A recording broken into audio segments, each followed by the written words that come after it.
Okay, for problem 44, it basically is a piecewise function. That means you have three different pieces of this function, or three different equations for this function.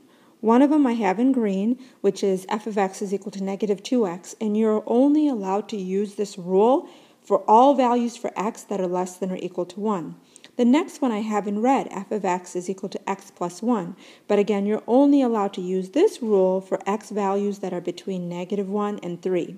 And then the third rule they give you is f of x is equal to x, which is in orange, but you use this rule when x is greater than or equal to 3.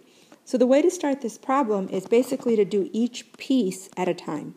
So I'm going to make an XY chart.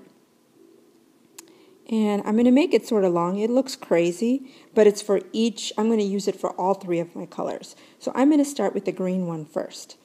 The rule says f of x is equal to negative 2x if x is less than or equal to negative 1. So that means you want to start at negative 1, but you want to try values that are less than negative 1 too. So I'm going to try negative 2, I'm going to try negative 3, and I'm going to stop there, but you can keep going with negative 4, negative 5. So if x is negative 1, I'm going to plug it into my first rule. So if I have negative 2 times negative 1, I get 2. Sorry. And then if I plug in a negative 2 into my rule, and I have negative 2 times negative 2, then I get 4. If I use negative 3 in that rule, then I'll have negative 2 times negative 3, which will give me 6. So basically, I have a bunch of points. So I'm going to go ahead and graph them. So at negative 1, my value, when x is negative 1, y is, sorry, that was strange. When x is negative 1, y is 2. So I'm going to negative 1, and I'm going to put a point at y is 2. Then when x is negative 2, y is 4. So I'm going to go ahead and put a point there. Okay, and then when x is negative 3, y is 6. Okay. So those are my points.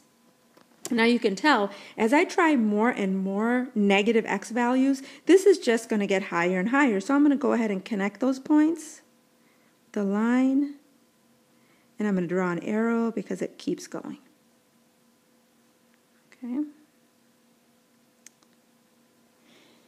Then I'm going to use the red function now. So the red one says you're only allowed to use this rule if x is between negative 1 and 3. Okay, so that means the values I can choose is I can't choose negative 1, but I can choose a value that's greater than negative 1. So I'm going to try 0, I'm going to try 1, I'm going to try 2, but I can't try 3. So these two I can't try because it says that I can only use values that are greater than 1 or less than 3. But all the other ones I'm going to put into the red function. So for 0, I'm going to say 0 plus 1 gives me a 1. If I use a 1, then I have 1 plus 1, which gives me a 2. And if I use the 2, 2 plus 1, which gives me a 3. So now this gives me some rules for, some points for me to graph this red function. So if I plug in a 0, it says I get a 1. Okay. If I plug in a 1, it says I get a 2. If I plug in a 2, it says I get a 3. Okay. Now, it looks like it's just going up. Okay. It starts on the left and it keeps going up. But there's two numbers I can't try, so I'm going to follow the pattern, but not put dots. I'm going to put open circles. I can't try a 3, but I'm going to assume I'm going to follow the pattern, so the 3 would have been an open circle. And I can't do a negative 1, but the pattern says it's probably going to be at the bottom here, so I'm just going to make an open circle. And then I'm going to go ahead and connect the dots. So that's my middle one. Then it looks crazy, but now I'm going to try my last one, which is the orange one.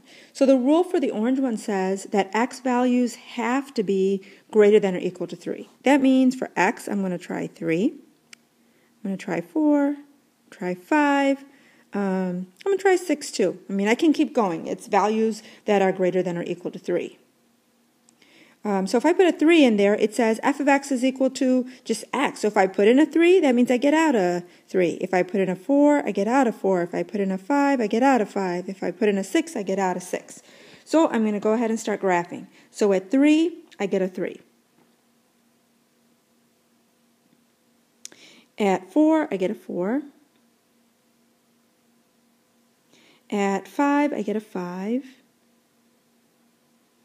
At 6, I get a 6, and I mean, you can see the pattern. It's obviously going to keep increasing, so I'm going to go ahead and draw that and draw the arrow because it says I can get any values that are greater than or equal to 3. Okay, so basically that is the graph. It looks crazy, and piecewise usually looks crazy. It has all these pieces of different graphs that are put together. Now the next question, it also asks for domain and range. Domain says, how far left does it go? So domain says, how far left does this go? And how far right does this go? And you can tell with the arrows that it keeps going left and it keeps going right. So I'm just going to say negative infinity to infinity. Okay, and then range says how low does it go and how high does it go. So when I look at how low it goes, it never goes below 0.